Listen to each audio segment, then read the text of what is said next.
नमस्कार. आजची जी कथा आहे ना, ती जरा विचार करायला लावणारी आहे. समृद्धीबद्दल. पण त्याहीपेक्षा जास्त त्या समृद्धीसाठी काय किंमत मोजावी लागते याबद्दल. जगात पुढे जायचं, यशस्वी व्हायचं, याचं सिक्रेट काय असेल?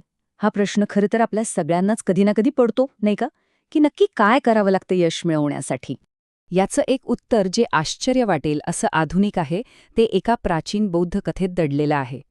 आणि ही कथा फक्त जुनी नाहीये, ती आजच्या जगाला अगदी आरसा दाखवते. तर ही गोष्ट सुरू होते एका तरुण भिक्षूपासून. तो जातो एका मोठ्या ज्ञानी भिक्षूकडे आणि त्याच्या मनातनं एक अगदी साधा, सरळ आणि व्यावहारिक प्रश्न असतो. आता तो प्रश्न होता लाभाबद्दल. पण इथं लाभ म्हणजे काय हे समजून घेऊया. तो काही आध्यात्मिक प्रगतीबद्दल बोलत नव्हता. त्याला जाणून घ्यायचं होतं की सांसारिक यश म्हणजे संपत्ती आणि बाकी भौतिक गोष्टी कशा मिळवायच्या. पण त्या ज्येष्ठ भिक्षूंनी जो सल्ला दिला तो ऐकून तर धक्काच बसेल. ते म्हणाले, निर्लज्ज व्हा, वेड्यासारखं वागा, लोकांची निंदा करा, कठोर बोला, अगदी नर्तकासारखा वागा. हे सगळं ऐकून तो तरुण भिक्षू अर्थातच हादरला. त्याने त्या मार्गाला स्पष्ट नकार दिला आणि तो तिथून निघून गेला. आता प्रश्न हा आहे की त्या तरुण भिक्षूने इतका ठाम नकार का दिला असेल? हेच समजवण्यासाठी मग बुद्ध स्वतः एक कथा सांगतात. एक जुनी कथा, त्यांच्याच एका पूर्वजन्माची. आणि इथूनच या गोष्टीचा दुसरा, अधिक खोलवरचा थर उलगडायला लागतो. म्हणजे बघा, ही एक गोष्टीतली गोष्ट आहे. आपण सुरुवात केली वर्तमानातल्या त्या भिक्षूच्या प्रश्नापासून. आता आपण जाणार आहोत थेट प्राचीन बनारसमध्ये, जिथे अशीच एक घटना घडली होती. आणि मग शेवटी बुद्ध या दोन्ही गोष्टींना एकत्र कसं जोडतात ते आपल्याला कळेल. आणि गंमत म्हणजे या प्राचीन बनारसच्या कथेतही तोच प्रश्न पुन्हा समोर येतो. एका पूर्वजन्मात एक अतिशय सद्गुणी विद्यार्थी असतो, जो आपल्या ज्ञानी गुरूंना विचारतो, महाराज, लोकांना हा लाभ म्हणजे हे यश, ही संपत्ती कशी काय मिळते? तर आता आपण त्या प्राचीन कथेच्या अगदी केंद्रस्थानी येतोय, जिथे त्या गुरूंनी श्रीमंत होण्याचा, यशस्वी होण्याचा एक असा मार्ग सांगितला जो ऐकून धक्काच बसतो. त्या गुरूंनी समृद्धी मिळवण्यासाठी चक्क 4 गोष्टी सांगितल्या. एक प्रकारचा फॉर्म्युलाच जणू. पहिली पायरी, वेडेपणा स्वीकारा. दुसरी, निंदा करण्यात म्हणजे लोकांबद्दल वाईट बोलण्यात एकदम माहिर व्हा. तिसरी, एका अभिनेत्यासारखं वागायला शिका. आणि चौथी, कठोर क्रूर गोष्टी सांगा. या सगळ्याचा सार त्यांनी एका श्लोकात सांगितला. ते म्हणाले, जो वेडा आहे, जो निंदा करतो, ज्याच्याकडे अभिनेत्याचे गुण आहेत आणि जो वाईट गोष्टी सांगतो, असा माणूस समृद्धी मिळवतो.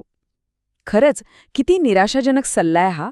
पण यावर त्या विद्यार्थ्याची काय प्रतिक्रिया होती? हे ऐकून त्याने काय केलं?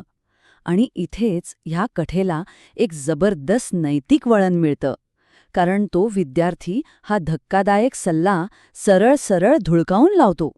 तो अगदी ठामपणे आपल्या गुरूंना सांगतो, धिक्कार असो अशा लाभाचा किंवा गौरवाचा, जो भयंकर विनाशाने आणि दुष्ट पापांनी मिळवला जातो. म्हणजे बघा, त्याच्यासाठी त्याची नैतिक मूल्य, त्याची सचोटी ही कुठल्याही संपत्तीपेक्षा खूप मोठी होती.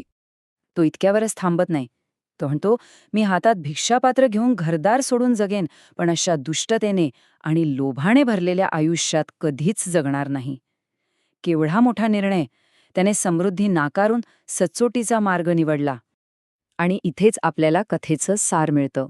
2 मार्ग अगदी स्पष्ट दिसतायत. एकीकडे आहे फसवणूक, निंदा आणि निर्दयतेने मिळणारी समृद्धी. आणि दुसरीकडे आहे नीतिमत्ता, साधेपणा आणि सचोटीचा मार्ग. 2 पूर्णपणे वेगळे, परस्पर विरोधी मार्ग. बरं, आता पुन्हा वर्तमानात येऊया.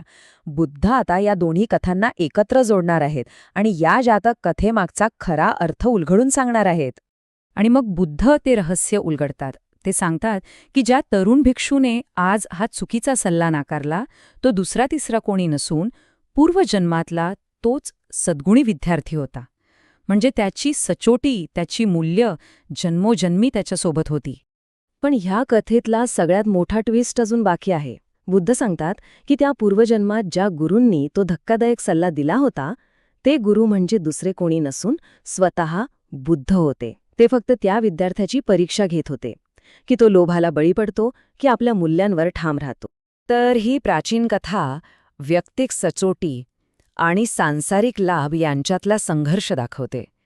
एकीकडे आहे प्रामाणिकपणा आणि दुसरीकडे आहे यश. काय आजही लोकांना अशी निवड करावी लागते? हा प्रश्न ही कथा आपल्या सर्वांसाठी सोडून जाते.